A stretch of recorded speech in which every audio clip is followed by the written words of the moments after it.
नमस्कार। YouTube channel योग with Mahamaya में आपका स्वागत है। आज मैं आपको श्रावण का महीना चल रहा है। आज मैं आपको शिव ध्यान योग के बारे में बताने वाली हूँ। शिव हमारे ऐसे देवता हैं, आप उन्हें कहिए देवता के रूप में हम उन्हें मतलब ध्यान करने में सुविधा के लिए उनका नाम रखते हैं। वो ऐसे एनर्जी के केंद्र हैं, ऐसे ज्ञान के केंद्र हैं, ऐसे हर चीज के केंद्र हैं शिव। इसीलिए उन्हें आदि गुरु कहा गया। वो आदि योगी हैं, वो नटराज हैं यानी नृत्य के भी गुरु हैं, वो संगीत के वीणा वादक हैं, वो संगीत के भी गुरु हैं, वो नाटक जो होता है नाटकों के भी प्रणेता माने जाते हैं। भरत मुनि ने उन्हें माना है। तो सारे मंत्रों के प्रणेता हैं। शिव एक ऐसा व्यक्तित्व है जो सब कुछ उसमें समाहित है। इस पूरे ब्रह्मांड का जो कुछ भी ज्ञान है वो सारा ज्ञान शिव में समाहित है। तो शिव यानी कि सत्यम शिवम सुंदरम, जो सत्य है। और सत्य क्या है? वो ज्ञान सत्य है।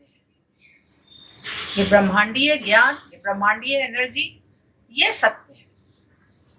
वही शिव है, यानी कि वही कल्याणकारी है।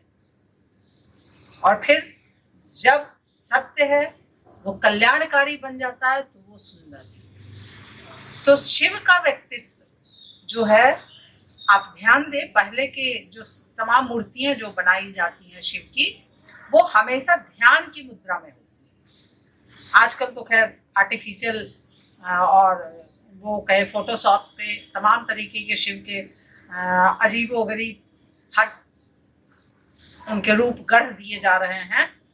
लेकिन शिव के जो हमारे मूर्तियों में है, या पहले बहुत पहले जब फोटो वगैरह भी बनता था रवि वर्मा वगैरह का, तो शिव हमेशा ध्यान की ही मुद्रा में होते थे। शिव का और कोई दूसरा रूप नहीं होता था। वो पार्वती के साथ भी होते थे, गणेश के साथ भी होते थे, तो भी उनका आसन में वो हमेशा विराजमान रहते थे। तो शिव यानी कि हमेशा ध्यान, हमेशा एक ऐसा व्यक्तित्व जो पूर्णतया कॉन्शियस है। वहां नींद नहीं है, केवल और केवल जागृति है, केवल।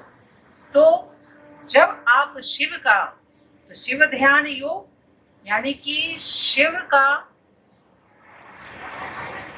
ध्यान की प्रक्रिया क्या है, ये हमारे ऋषि मुनि ही जान सकते थे और उन्होंने ही बताया है। हमारे आपके बस का क्या है? लेकिन ये ऋषियों का ज्ञान है जो हमारे तक आया है, तो आज हम आपको बता रहे हैं। शिव का पहला चीज शुरुआत करते हैं, पहला पद्मासन। शिव को आप देखेंगे हमेशा वो पद्मासन में। अब कहेंगे कि आप पद्मासन में क्या महत्वपूर्ण है? पद्मासन में जब भी आप बैठते हैं, जहां आप पद्मासन लगाया, तो एक तो ये त्रिकोण सीधे त्रिभुज वाला जो ये बन जाता है आसन, ये तो महत्वपूर्ण है ही। दूसरी सबसे महत्वपूर्ण चीज है कि आपकी स्पाइनल, आपकी रीढ़ की हड्डी बिल्कुल सीधी हो जाती है। उस सीधी होने से क्या होता है? सीधी होते ही आपकी जो रीढ़ा पिंगला दोनों जो नाड़ियां हैं, उसके बीच में जो सुषुम्ना बनती है, वो सुषुम्ना यानी कि जिसे कुंडलिनी जागरण कहते हैं, कुंडलिनी कहते हैं, तो वो सुषुम्ना एक्टिवेट हो जाती है। जहां रीढ़ की हड्डी एकदम बिल्कुल सीधी हुई और आप पद्मासन में बैठे, तो वो एक्टिवेट हो जाता है। और माना कहा जाता है कि जब भी आपकी सुषुम्ना एक्टिवेट हो, तो आप हमेशा ईश्वरीय, भगवान, ध्यान, भक्ति, इन्हीं की बात करें। तो पहला चीज तो आप पद्मासन। दूसरा चीज शिव ध्यान योग में महत्वपूर्ण ये है कि आप आंखें बंद करके अपना ध्यान कहाँ पे ले जाएं? पहले तो संपूर्ण शरीर इस आसन पे आप कंसंट्रेट हो जाएं। आप पूर्णतया इस आसन पे ध्यान केंद्रित कर लें। उसके बाद धीरे धीरे ध्यान को एकाग्र करें, और एकाग्र करते हुए ध्यान को बाएं दिल के पास ले आए। जब आप दिल के पास अपने ध्यान को ले आते हैं, फिर आप यहां से प्रक्रिया शुरू होती है धारणा की। धारणा यानी जो भी आपके इष्ट हैं, गुरु हैं या फिर कोई देवी देवता हैं, जिनसे भी आपका आंतरिक लगाव है, उनका कोई भी आकार, कोई भी चित्र, मूर्ति, कुछ भी इस तरीके की चीजों का आप ध्यान करें। कहाँ पे? ये दिल के पास। ऐसा आसानी से नहीं होता है, लेकिन होता है। अभ्यास करते करते फिर वो हो जाएगा। तो जब ही आपका ध्यान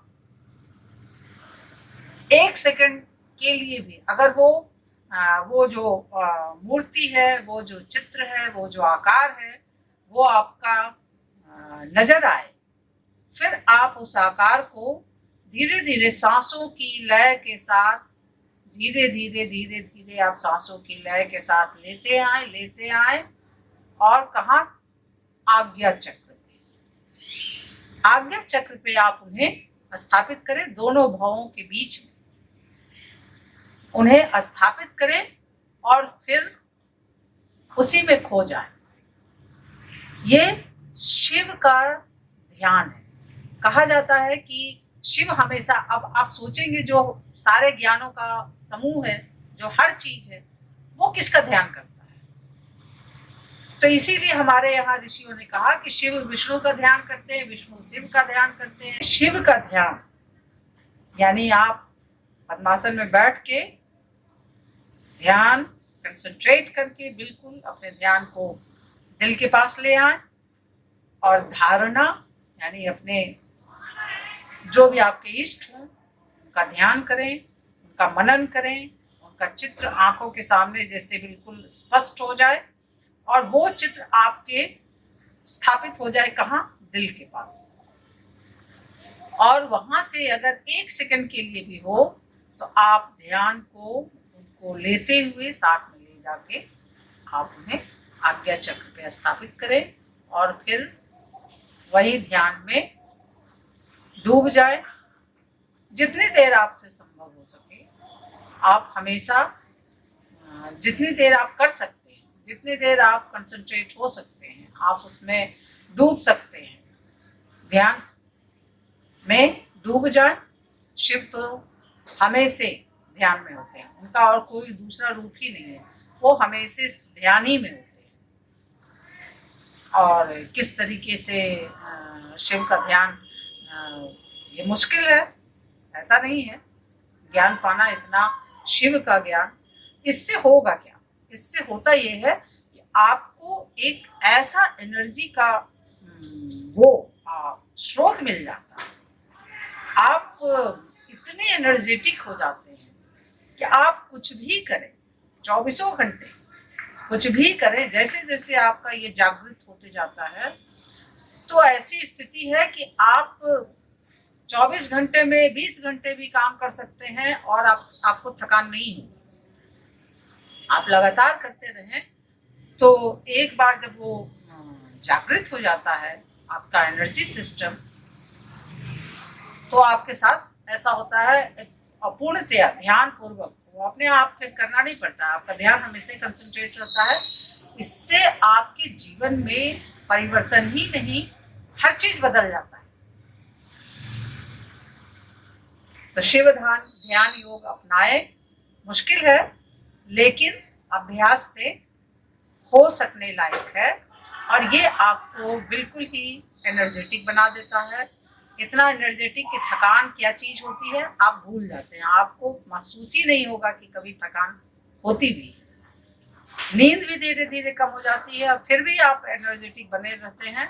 और शिव ध्यान योग करें। मेरा YouTube चैनल योग विद महामाया सब्सक्राइब करें, बेल आइकन दबाएं।